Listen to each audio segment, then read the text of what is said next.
Riêng từ liền bốn đà liềnนิพนธ์ដោយចន្ទថារតនាគូរូបដោយប៊ីឆាយាពេលទៀបភ្លឺក្រោយរដូវច្រូតកាត់រួចអណ្ដើកលួងនិងបង្គួយបានបបួលកំប្រុកទៅចូលរួមពិធីបុណ្យដាលៀនពួកគេដើរបណ្ដើរជជែកគ្នាបណ្ដើរពីទិដ្ឋភាពសប្បា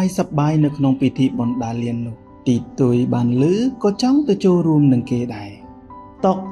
1 2 3ពួកគេដើរបណ្ដើរស្រែកបណ្ដើរសើចសប្បាយបណ្ដើរដោយមិនបានដឹងថាទីទុយ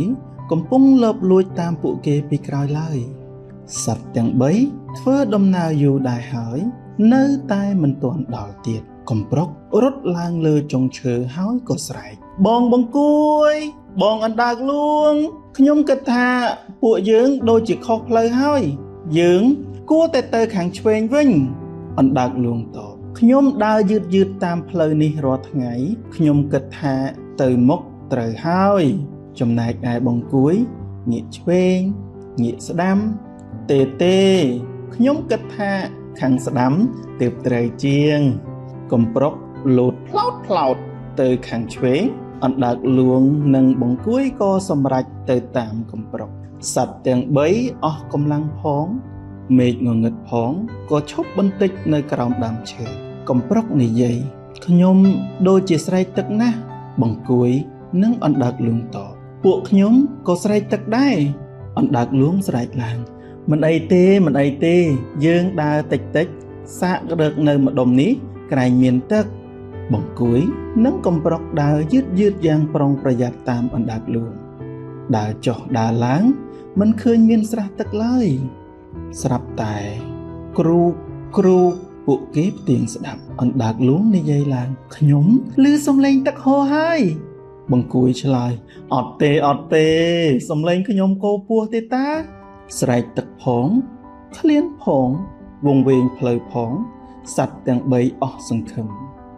ឯទីទុយប្រឹងធ្វើសំឡេងដូចសំឡេងទឹកហូរធ្វើឲ្យពួកគេដើរតាមរហូតបានជួបនឹងកូនស្រះមួយពួកគេសប្បាយចិត្តណាស់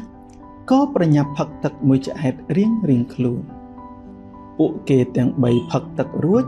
រៀបចំបន្តដំណើរទៅមុខទៀតស្រាប់តែ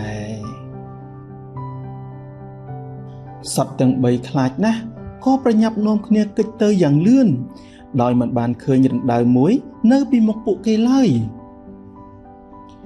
ទីទុយខ្លាចបង្គួយអណ្ដើកលួងនិងកំប្រុកធ្លាក់រណ្ដៅក៏ស្រែកប្រយ័ត្នធ្លាក់រណ្ដៅ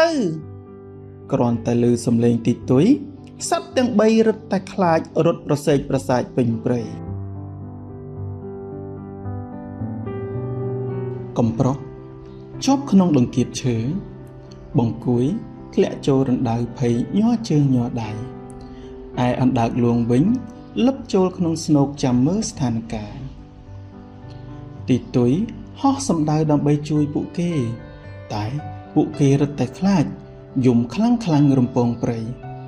ទីទុយឃើញសត្វទាំង3ខ្លាចខ្លួនក៏ឈប់ស្ងៀមរួចក៏ព្យាយាមធ្វើឲ្យពួកគេស្ងប់ចិត្តខ្ញុំមិនមានចិត្តចង់ធ្វើបាបពួកឯងទេខ្ញុំគ្រាន់តែចង់ទៅចូលរួមបុណ្យដាលៀនដែរអណ្ដើកលួងនិយាយដោយអស់សង្ឃឹមតែពេលនេះពួកខ្ញុំទៅលែងបានទៀតហើយទីទុយតប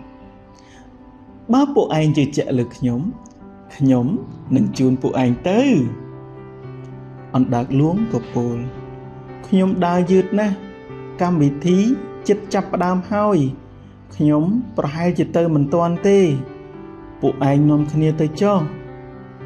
ទីទុយនិយាយដោយជឿជាក់មិនអីទេពួកយើងនឹងអាចទៅទាំងអស់គ្នា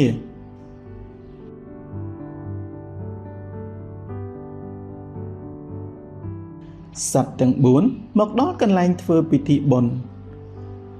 បង្គួយអណ្ដើកលួងនិងកំប្រុកអរគុណទីទុយដែលបានជួយពួកគេចាប់ពីពេលនោះមកសត្វទាំង4ក៏ក្លាយជាមិត្តល្អនឹងគ្នាបង្គួយអណ្ដើកលួងកំប្រុកនិងទីទុយបានជួយរៀបចំរណ្ដាប់ផ្សេងតាមទំនៀមទម្លាប់ប្រពៃណីពួកគេ